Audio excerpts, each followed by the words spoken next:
Walmart has recently come under fire from the trucking industry over a rash of truck bootings throughout the Midwest. The most viral incident, recorded live by our friend Brad James of Hammett Transportation, has been viewed by more than 500,000 people around the world. Over the past couple weeks, we've seen the truck parking issue rise to a hot topic in the industry, and today we're going to discuss everything you need to know about the Walmart truck parking situation. Many have asked, can Walmart legally boot trucks? And the answer to that is yes and no. Legally, Walmart can allow or not allow anyone on their private property, including trucks, but a lot of Walmart locations lease the space they're in. It's up to the owner of the property and not Walmart to decide who can and who cannot park there. It all depends on who owns the building and the parking lot, and that's where the issue can get murky. A serious problem that plagues a lot of truck stops and Walmart parking lots, for that matter, is the lack of cleanliness and respect for property. Clearly, the general public contributes to this problem as well, but Walmart and other retailers have taken decisive action against truckers by hiring third-party parking companies to monitor and boot drivers who don't obey posted parking signs. These third-party parking companies are shady at best and have full discretion when it comes to booting and ticketing trucks. Some tickets can range as low as $500 up to $3,000.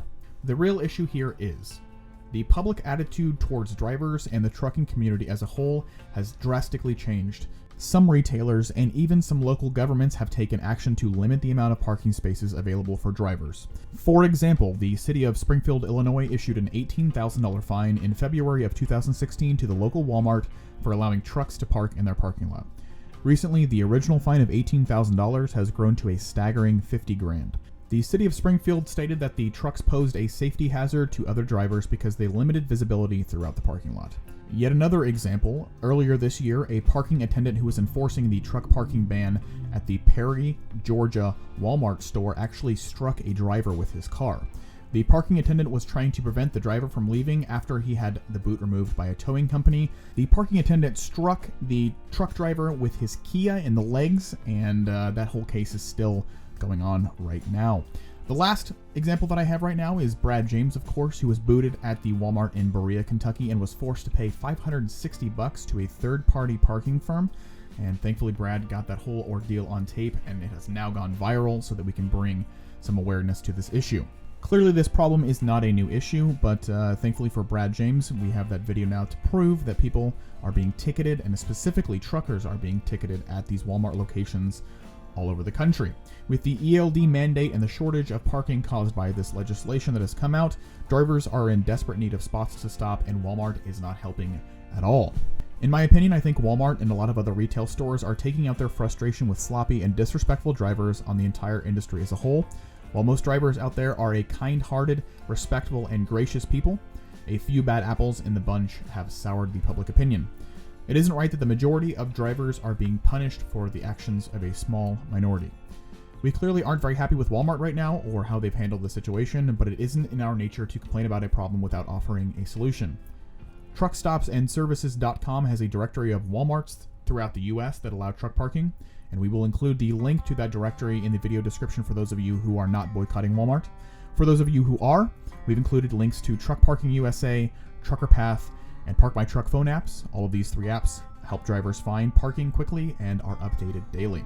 The main takeaway here is that Walmart isn't doing the trucking industry any favors by banning truck parking at nearly 2,700 of their US locations. The parking situation is already a serious problem for drivers, and with more Walmart locations moving to ban truck parking, the situation could get much worse.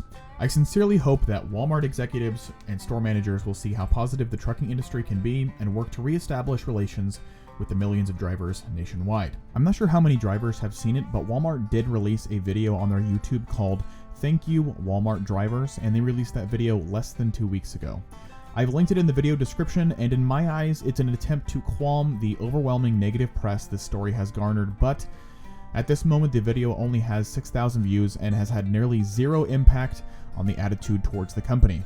While it was a nice video and will appease a few drivers, it doesn't remedy the major parking issues drivers face on a daily basis. Nice try, Walmart, but I don't think that's going to cut it. Thank you so much for watching this video. Remember to swing by our website, jackschromeshop.com, and pick up some chrome for your home. If you'd like to support this show, consider purchasing a black, white, or gray Jack's Chrome Shop shirt. Our social media links will be in the video description, and we suggest you follow us to stay up to date. Like this video and subscribe if we helped you understand this Walmart parking situation a little bit more, and remember, If your rig don't shine, you don't know jack.